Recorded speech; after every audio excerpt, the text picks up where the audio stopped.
Welcome to the Heal Your Hunger Show, where we get to the heart of why you overeat and how to stop. If you struggle with food and weight like I did, welcome home. Welcome to the Heal Your Hunger Show. So happy to have you here. It is a great day to be alive, and I really mean that because I think more than ever, when we wake up on the right side of the bed, on the right side of the earth, it's definitely a great day. So, so much to be grateful for today, right? So I'm recording this live from the Secret Sauce group. If you haven't joined us there yet, go to Facebook and type in the Secret Sauce to End Emotional Eating. That's where we are really enjoying each other's company and community. So nobody can overcome emotional eating alone. So if you're here at the Heal Your Hunger Show for the first time, just take it one step further and join us in the Secret Sauce group, where we continue the conversation, where I record live. You can see this recording later. And also I'm having special guests coming in now more than ever to talk about different aspects of staying healthy during this troubling time of the coronavirus and all the consequences and manifestations of that. So, also, if you're here for the first time and you're like, I'm not sure if I'm an emotional eater, go to healyourhunger.com and take the free quiz. I have a quiz on there that'll tell you exactly where you are on the emotional eating spectrum. On the low end is emotional eating, because I think we're all emotional eaters to some degree. And on the high end is food addiction. And that's where I lived, was in the food addiction land. Massive binges, 4,000 calories in a sitting, feeling disgusting and sick, throwing food away and then retrieving it later because I had more room in my stomach. So I took it pretty far, and I was definitely a food addict. So I was an emotional eater, but it progressed to the point of food addiction. So find out where you are on the spectrum. Take the free quiz. You'll get a personalized score and then action steps after that. So on with the show. I'm talking today about 7 silver linings of coronavirus, because we got to focus on the positive, right? And there's so much to be grateful for right now. And frankly, there are so many silver linings, and, we can choose to focus on that, or we can focus on the doom and gloom. So there's definitely scary things happening right now. And I know that you're probably scared, just like I am, and it hits me at times. I think early on, maybe a couple weeks ago, I would wake up in the middle of the night with such a feeling of doom and fear. And it was so scary. And then I had to figure out a way to come out of that. And I think now it's become a new normal for us to be in this coronavirus reality. And so hopefully you're finding your feet a little bit more. And if you haven't heard the town hall that I did on the previous episode, definitely check that out, because amazing wisdom from my friends and doctors who are on the front lines of this. So you'll get some great input on that, about how to deal with it physically and keeping your immune system strong, but also mentally and emotionally and spiritually. So check out that episode. So what I want to talk about are the silver linings of this thing, because I think we're all, anybody who's listening to the show is fairly conscious. So I think we're all kind of recognizing that there are good aspects to this, that, all things work together for good. And God, I think, is making that happen.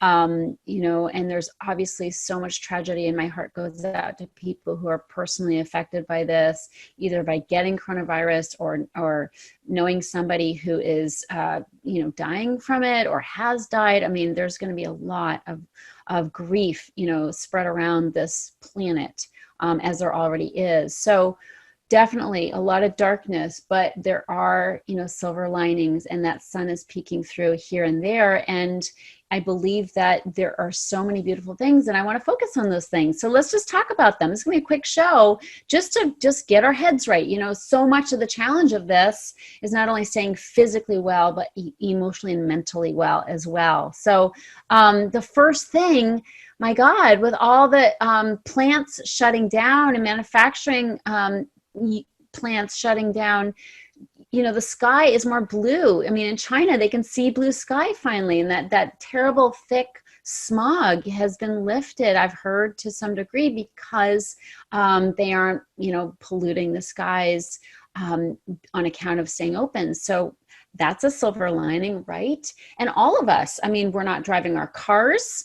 We're not out there, on airplanes. Planes are flying less. I mean, planes put so much pollution into our environment, and other things that we're not doing that require, engines and fuel and that kind of thing. Fossil fuels, we're not polluting our planet. So that right there, it's like our planet is getting a reset. That is beautiful. I mean, my God, what else would have driven us to be, stopping, slowing down, and limiting the amount of pollution we put in the air? I mean, nothing, right? We're just on go, go, go mode. And even though we know it's a good idea to, limit the pollution when we are constantly on, full bore in living our lives, it doesn't really happen. So here we are, we're at a complete standstill, with industry and transportation, and we are giving our planet a rest. So it's a huge silver lining that I don't think anything else would have been able to affect. So thank you, Corona. The second thing, and I know you're feeling this, is that we get to slow down. Okay, we get to slow down, we get to breathe a little bit. And that is a beautiful thing, because again, we all know we need it, right? We all know we need to slow down. We all know we need to take a breath and just chill out a little bit, but we don't do it. And I'm just as guilty as the next person, even though I do take time for self-care every single day, my life still moves very fast, and I'm multitasking. I'm doing a lot of things at once. And right now, I'm feeling the chill vibe, the at-home vibe, even though I work from home anyway. The fact that the whole world isn't spinning as quickly makes me feel like I don't need to spin as quickly either. It's kind of like having a long weekend. On long weekends, there's kind of that chill vibe where we get an extra day of rest. And here we are, people's businesses have come to a stop. Schools have come to a stop. I mean, so many things have stopped or slowed down, and we're able to catch our breath, and that's a good thing because we want to. So right now, take a deep breath. Doesn't that feel great? It feels great. I love when people tell me to breathe. Anytime I have an email come across my computer and it says breathe, I always stop and breathe, because it just feels so good. So yeah, so we're being taught how to slow down, how to breathe, how to just, slow down the pace, stop and smell the roses, appreciate the simple things. So thank you, coronavirus. The third thing is time with family. I mean, my God, I think more than ever, we're recognizing we need each other and we need family. My nephew turned 22 the other day on the 22nd, and I called together a birthday party online on Zoom, and we had my family, invited everybody, did a little Evite for him and for the birthday party, and we all got together, and he and his roommate cooked baked a cake for him, and so we saw the cake there with the candles, and we all sang happy birthday. And we're all on Zoom, we're all in different parts of the country. And we got to celebrate him because he couldn't even be with his parents, because he works actually in a grocery store, and everybody wants to keep their distance. And so this way he was able to be celebrated and loved on in spite of not being able to physically have a birthday party. So how cool is that? And we all got to enjoy each other. We all went around the proverbial room on Zoom and said things that we appreciate about my nephew, William. And it was just really sweet. So much can be transmitted by video, and we would not have done that had we not been in this corona crisis. So thank you, coronavirus. Appreciation for work and parts of our lives that we used to dread. Have you noticed that you're feeling like, I'm sorry I complained so much about my job because I'd really like to have that job right now? Or perhaps there's a threat of losing your job, in which case, you might be feeling like, I'm sorry, God, that I bitched about it so much. It's sort of like, be careful what you wish for, and recognize what you're bitching about, because, when circumstances change so drastically, all of a sudden the things we thought were so awful, we might have a new perspective about. So that might be your work. Perhaps you're feeling like, gee, I would give anything to have the routine of going to work right now, instead of this stuff that we're going through. And so maybe you're having some appreciation for your work, and things that you used to complain about, getting together with people or going to church, or, things that perhaps you had a little bit of grumblings about. Who knows what else, the parent teacher meeting or PTA meeting, or some kind of choir practice, things that you kind of dragged yourself to before, you'd probably hop, skip, and jump to right now, if given the chance to get out and commune with other people. So, maybe you're having some appreciation or some second thoughts about how bad things were, given, the fact that things are drastically different now. So that appreciation is good, that gratitude, and milk that, get into it. Like really fully recognize the good things that you're missing and how good they really were, and that good juju can bring them back, bring our normalcy back. But definitely having a new perspective. I believe a miracle is having a shift in perspective. I believe that's all a miracle is. And I don't mean all, like it's not a big deal. It's a massive deal. And I think that is the miracle, is when we can see things from a new perspective. We can all of a sudden appreciate our jobs, appreciate people we used to not like to hang out with. All of a sudden we'd give anything to be able to hang out with that person who has a nasal voice, or that person who tends to look funny, or whatever. That new perspective is a miracle.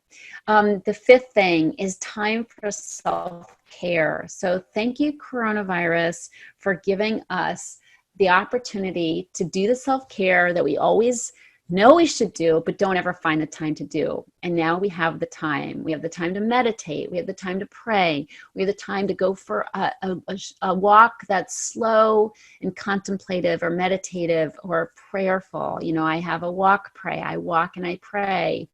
I got all kinds of time to do that now, although I took the time anyway before, because it helps me so much. It feeds my soul. But perhaps you've been wanting to do that, but haven't.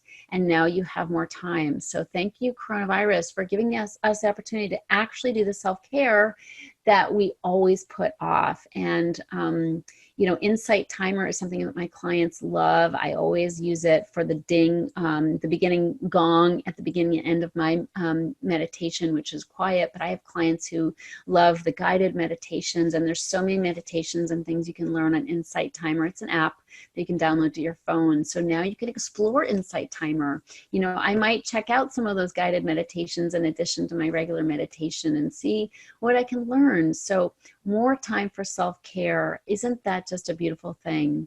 Thank you, coronavirus. Number 6, realizing what's really important. When we no longer can go out to restaurants, when we can no longer go out to our bridge club, when we can no longer go out to choir practice, or whatever practice we have, soccer, whatever it is you do, when we can't do those things, and life gets, we no longer have any reason to shop for clothes. It's something I've noticed. I'm like, what's the point? I'm just at home. I'm not going anywhere. So no more shopping for me. Although I did buy a coronavirus hat this morning. It had like a plastic cover. It comes from, I don't know where, but I have no idea when I'll even get it. So, but the bottom line is, we don't really need to shop for much anymore, except food and essentials. And so that makes life really simple. And then it's all of a sudden, helping us stop and see, where can I get my enjoyment? Where what is important? Where can I put my focus? And all of a sudden it's just on the real stuff. Like there's no more extraneous things, to dabble in or to distract ourselves with. And it just comes down to the real, and the real is love and connection and self-improvement. That's what I see, is that how can I become a better person, a calmer person, a saner person, a person who takes care of herself with even more care, a person who loves and gives service to other people. how can I focus more on those things? Because there ain't a whole lot else, right? And so thank God, thank God that we have this reset where we can like remember how important connection is. My clients, we meet now twice a week during this time. We're meeting on Zoom, this community of women going through my program. And, they're showing up for those calls. Like, they're not missing those calls because they're stuck at home. And now it's like drives the point home. We really need each other, and none of us can stop overeating on our own. And so I love the urgency and the fervency these women now have to show up on those calls and to connect and to be present on those calls and to really bring good juju to each other. It's really heartwarming and beautiful, and it's because coronavirus is teaching us what's really important, and it's the things of the heart. Seven of the silver linings to coronavirus is time to learn new things. So we have time now to learn that second language, or third or fourth, if that's you. We have time now to do some other course online that we've been wanting to take. Perhaps it's overcoming emotional eating. I have a program specifically designed to help you overcome emotional eating. Perhaps it's time for you now. No more excuses. I'm learning to get back to cooking. I have not cooked or prepared meals in a pan or a pot in years, because I live in LA and I've got these amazing restaurants and whole food restaurants around, so yummy, and I'm lazy, and so I just go out there for dinner. I've got some things I make at home, but not much, and now it's like, I want to go to these, takeout places. I don't want other people preparing my food who might have coronavirus. So I'm, going to the farmer's market, I'm buying the veggies. When I need to, I go to the store and buy some food and vegetables, but I'm cooking at home, and that is so weird for me, but thank you, coronavirus. Okay. Another silver lining is I'm getting back to cooking. And hey, I'm not a bad cook either. It's kind of cool. I'm just forced into it because of coronavirus. So, there's definitely silver linings that we can appreciate from all this. And I want to know, what are your silver linings? What are you noticing that's good in your life, that's really on account of quarantine, on account of not being able to go out and shop, on account of needing people more than ever right now to get through this, mentally and emotionally, on account of needing God more. I mean, I find myself praying more and praying for other people more and praying for our planet and for people who are suffering. I'm really conscious of the need in this world right now for spiritual sustenance and for healing. And so I'm praying for these things, and it's expanding my awareness, my consciousness of all the people in the world who are suffering and hurting, whether it be financial, the financial burden that they're carrying, or the physical fears that they're in, or literally from the grief they might be having from loss on account of the coronavirus. So, my prayer life has been enriched by this. So it's another silver lining. What's going on for you? What are your silver linings? Please pop into the Facebook group and please list that. Like, just put the chat in there. I would so appreciate it. And when you're in there, let us know what you're doing to fortify yourself and to keep yourself healthy. That'll be wonderful. But, more than anything, I want to hear what your silver linings are, because there's so many. I've just mentioned a few, but I want to know what yours are. And let's just keep focusing on that, the silver linings to what we're going through. All things work together for good for those who love God. And I believe even those who don't. So that's how beautiful God is. So yeah, thanks for tuning in. I hope this has been helpful to you. I'm here for you. I so want to support you. And, together we can get through this, not in isolation, not on our own. This is definitely a we deal. We need to go through this together, and I'm here for you. So thanks so much. Sending you much, much love, and I'll see you in the next show. Take care. If you enjoyed this podcast and want to get free support, insider health info, exclusive invites to events, and more, visit healyourhunger.com.